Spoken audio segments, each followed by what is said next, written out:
চটি চাটা চাকর বাকর ভাতাজীবীদের নিয়ে ফুর্তি মারাচ্ছেন দীঘাতে এবং এইরকম উন্নাসিক অপদার্থ মুখ্যমন্ত্রী তার প্রশাসন পায়নি। আপনি দেখেছেন সবগুলো অতিথি বাংলার বাইরের লোক গোড়াস্তায়, তাদের এত বড় মৃত্যু ঘটেছে, সংখ্যা 25 অব্দি যাবে। কোনো হেল্পলাইন নম্বর নেই, কোনো ডিটেলস নেই। পুরো সরকারটাকে দীঘাতে তুলে নিয়ে এসছে, মাংস মাছ খাচ্ছে, চটি পরে সাংস্কৃতিক কেন্দ্রকে মন্দির বলে চালাচ্ছে। এ পাপ রাখার জায়গা নেই। জগন্নাথ দেবের মূর্তি ঢুকিয়েছে আর চটি পরে ঘুরছে,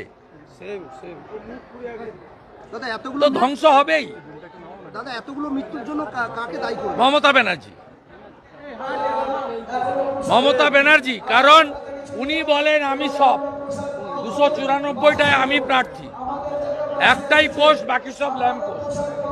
যা হবে দায়িত্ব আপনার। কতগুলো হোটেলে এটা হলো, যৌতুকগৃহ বানিয়েছে কলকাতা এবং বিশেষ করে বড় বাজার এলাকায়। 9:10 আমি এক স্যান্ডেলে দিয়েছি, 9:30 প্রধানমন্ত্রী শোক প্রকাশ করে তার রিলিফ ফান্ড থেকে কম্পেনসেশন ঘোষণা করেছেন। আর সি ইজ রিলাক্টেন্ট চটি চাটা চাকর বাকর ভাতাজীবীদের নিয়ে ফুর্তি মারাচ্ছেন দীঘাতে।